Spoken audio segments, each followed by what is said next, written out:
कि भगवान श्री कृष्ण जब वो ग्वालों के साथ भोजन करते हैं तो ब्रह्मा जी परीक्षा करते हैं, क्योंकि भगवान ग्वालों का झूठा खा रहे थे।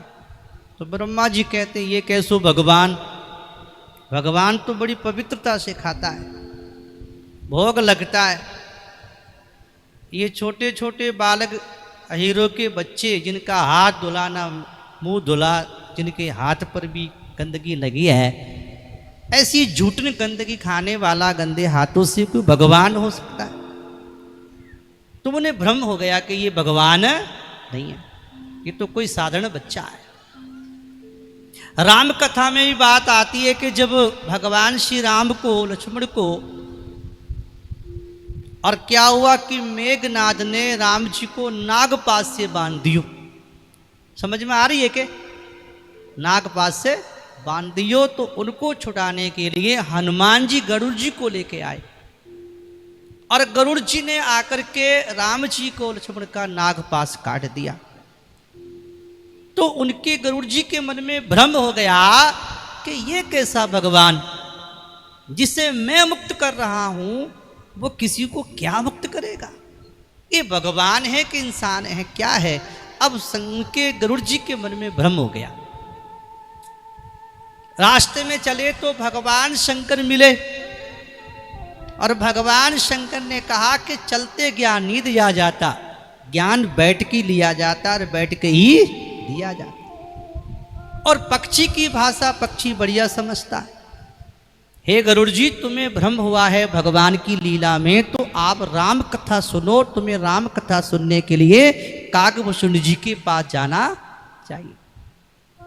तब गरुड़ जी महाराज काकभूषण जी के पास आए और राम कथा सुनी, शुरू से लेके पूरी राम कथा सुनी। तो उनका सारा भ्रम दूर हो गया और उन्हें पता लग गया कि ये परमात्मा है, भगवान है, ब्रह्म है, राम परमात्मा है। इसलिए मैं कहना चाहूंगा कि जो भगवान की जो लीला है बड़ी अद्भुत है। बड़े बड़े ब्रह्मा जैसे ज्ञानी, बड़े बड़े ऋषि मुनि महात्मा और भगवान की लीला में भ्रमित हो जाते हैं, तो अपने छोटे छोटे जीव संसारी लोग अगर भ्रमित हो जाए तो कौन बड़ी बात है।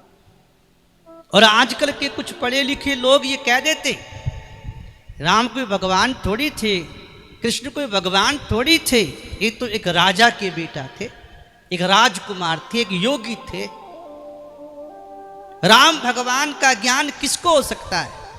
ये ताश खेलनिया आदमी, बुरा मत मानो थाने को नहीं कहूं, ये तो कथा सुनने वाले हो। दारू पीनिया आदमी, बात बनावे महाराज, चार आदमी के बीच बैठ के कह दे कि राम भगवान नहीं है, तो क्या उनकी बात माननी होगी? कई बार तो लोग ऐसे भी हो गए हैं कि राम को कल्पित बता देते। ये अज्ञानपना है। जब सती को ही भ्रम हो सकता है, भगवान की लीला में तो हमारी कौन बड़ी बात है। कई बार तो मंदिर में शिवलिंग की पूजा करते हैं हम लोग, शिव जी पे जल चढ़ाते। शिवलिंग का मतलब वो लिंग से नहीं, इंद्रियों से नहीं है। शिवलिंग का माने प्रतीक से है, ये शिव का प्रतीक है, उसके है। अब जल चढ़ाते हैं तो कहते ये पत्थर ने पूजे हैं। पत्थर पूजू हरि मिले तो मैं पूजू पहाड़। पत्थर पूजने से अगर भगवान मिलते हो तो हम तो पहाड़ ही पूज लें। लेकिन एक बात बताओ माताओं, थे मंदिर तो कभी जाओ ही हो? कभी को नहीं जाओ मंदिर में, थे जाओ हो भैया, थे भी कभी कभी जाते होगे भगवान के मंदिर में, हनुमान जी के, राम जी के, कृष्ण भगवान के मंदिर में। तो आप पूजा करते हो तो क्या जाके मंदिर में क्या कहते हो? ये कहते हो कि हे अमुक पहाड़ की मूर्ति मेरी मनोकामना पूरी करियो, ऐ कहो के? नहीं, हम क्या कहते? हे हनुमान जी, हे गणेश जी, हे राम जी, हे कृष्ण कन्हैया। भावना में कौन आ रहे हैं? पत्थर है कि मूर्ति के भगवान? पत्थर होगा पहाड़ में, मूर्ति होगी दुकान में, मंदिर में भगवान होते। और एक बात सोचने की यह है कि बताओ कण कण में भगवान है कि नहीं? कौन कौन मानता है कि कण कण में भगवान है? जब कण कण में भगवान है तो मूर्ति में क्यों नहीं है भगवान? जब कण कण में भगवान है तो मूर्ति में भी भगवान है। संतों ने तो कहा है कि जर्रे जर्रे में झांकी है भगवान की, किसी सूझ वाली आंख ने पहचान की। जर्रे जर्रे में कण कण में परमात्मा समाया है। सुई की तीखी नोक टिके इतनी जगह भी परमात्मा से खाली नहीं है। जहां हम बैठे हैं वहीं परमात्मा है। लेकिन भैया पानी सब जगह होता है, लेकिन पानी सब जगह पिया नहीं जाता है। पानी कुएं पर ही पिया जाता है या नल में पिया जाता है। ऐसी भगवान तो सब जगह है, कण कण में समाया जाया है, लेकिन परमात्मा का उपासना भजन केवल महाराज कहाँ होता है? मंदिर में बैठ के होता है, क्योंकि वो एक भगवान की उपासना का स्थान है। इस विषय में एक बात और मैं कहना चाहूंगा कि एक हमारे संत हुए, बहुत बड़े संत, राष्ट्रीय अंतर्राष्ट्रीय संत, जिनका नाम था विवेकानंद जी महाराज। कई बार वो विदेश में जाते थे। एक बार विदेश में जब गए तो एक बादशाह से मिलने गए। बादशाह तो मिले नहीं, उनके वजीर मिल गए।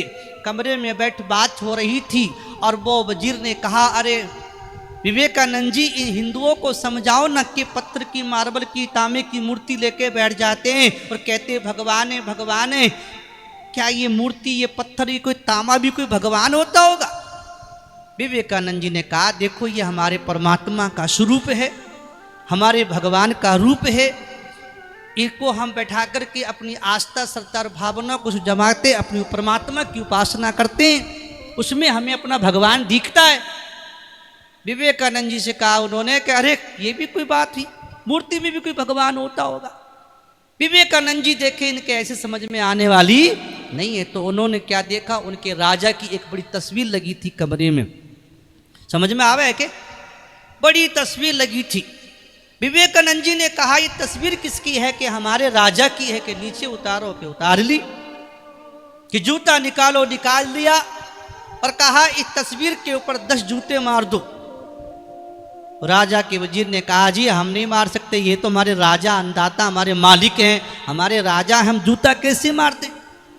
विवेकानंद जी कहते कहाँ है राजा, ये तो कागज की फोटो ही तो है, तुम्हारे राजा तो बाहर गए हैं, तो कागज की फोटो है, जूता लगा दो। तो कहा कि देखो हम जूता नहीं लगा सकते, ये हमारे राजा हैं। तब विवेकानंद जी कहते हैं कि जब एक कागज की फोटो में तुमको एक राजा दिखाई दे सकता है, तो मंदिर की मूर्ति में भगवान क्यों नहीं दिखाई दे सकता है? अरे वो तो राजा है, संसारी जीव है, संसारी बंधन में पड़ा जीव है, लेकिन परमात्मा तो कण कण में समाया है, हर जर्रे में परमात्मा समाया है। लेकिन परमात्मा का ज्ञान अरे गहरे ने कौन ही होवे भैया जी? जिसने अपना जीवन परमात्मा के नाम लगा दिया, उसको परमात्मा का ज्ञान होता है।